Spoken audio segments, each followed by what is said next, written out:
নমস্কার বন্ধুরা, আজকে রান্না করব বিমসের একটা নতুন রেসিপি।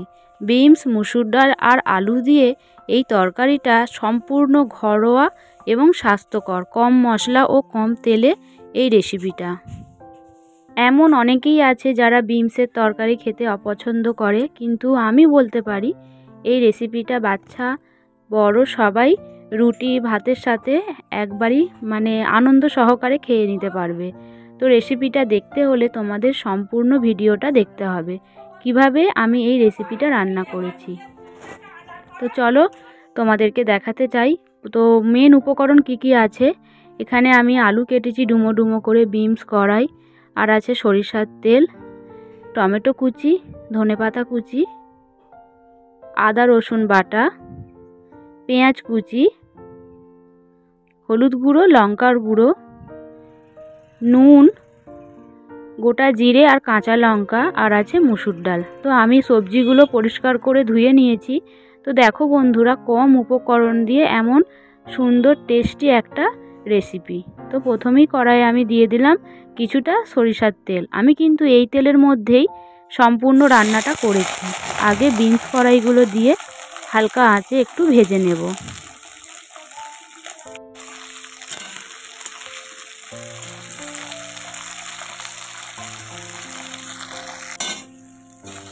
এবার আমি ওর মধ্যে দিয়ে দেব কেটে রাখা আলুগুলো। আলু আর বিনস কড়াই নেড়ে চেড়ে আমি একটু হালকা লালচে ভাব করে ভেজে নিয়েছি।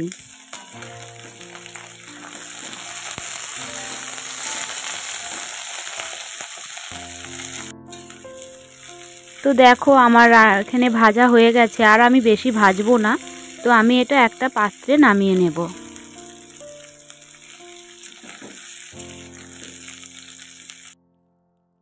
এখানে আমি একটা পাত্রে নামিয়ে নিলাম, আর যে অবশিষ্ট তেলটা আছে ওই তেলের মধ্যে আমি দিয়ে দিলাম গোটা জিরে ফোড়ন। আর একদম একদম সম্পূর্ণ ঘরোয়া এবং কম মশলা এই রেসিপি। তারপরে দিয়ে দিলাম কাঁচা লঙ্কা আর পেঁয়াজ কুচি। এগুলো আমি একটু ভেজে নেব।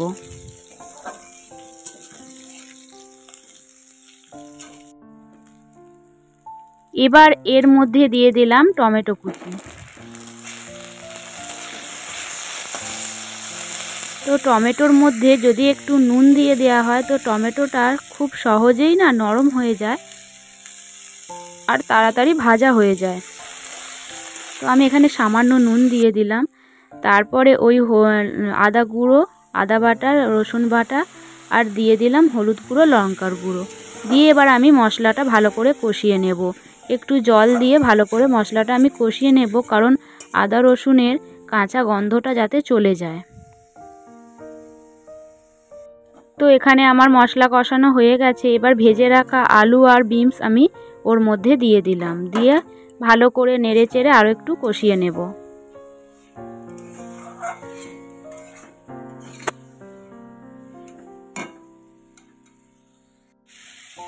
বেশিক্ষণ কষানোর প্রয়োজন নেই। এরপর আমি ধুয়ে রাখা মুসুর ডালটা এর মধ্যে দিয়ে দিলাম, দিয়ে এটাও ভালো করে একটু নেড়ে চেড়ে নেব। একদমই সম্পূর্ণ আলাদা রকমের টেস্ট। তো আমি চাই তোমরা একবার ট্রাই করে দেখো। তো তারপরে আমি আরও একটু স্বাদ মতো নুন দিলাম। তো নুনটা কম বেশির ব্যাপার থাকে, কম হলে পরে আবার দেয়া যায়।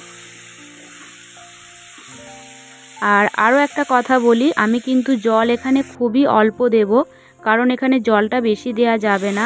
ডালটা একদম গলে গেলে এর স্বাদটা সেরকম ভালো লাগবে না। তো ডালটা একটু সামান্য একটু শক্ত থাকলে বেশ ভালো লাগে।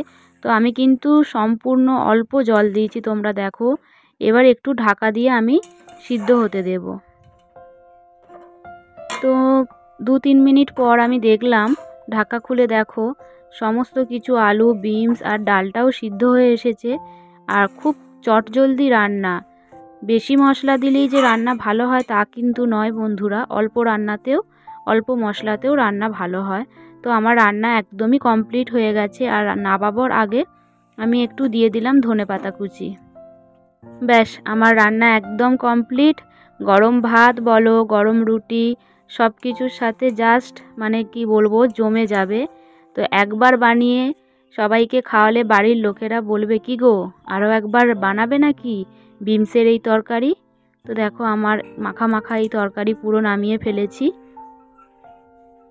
আর তোমাদের এই রেসিপিটা কেমন লেগেছে বা তোমরা বানিয়ে দেখো কেমন ভালো লাগবে। তো নমস্কার বন্ধুরা, আরও একবার বললাম তোমরা সবাই ভালো থেকো, সুস্থ থেকো, আর আমার ভিডিওটা দেখার জন্য অনেক অনেক ধন্যবাদ।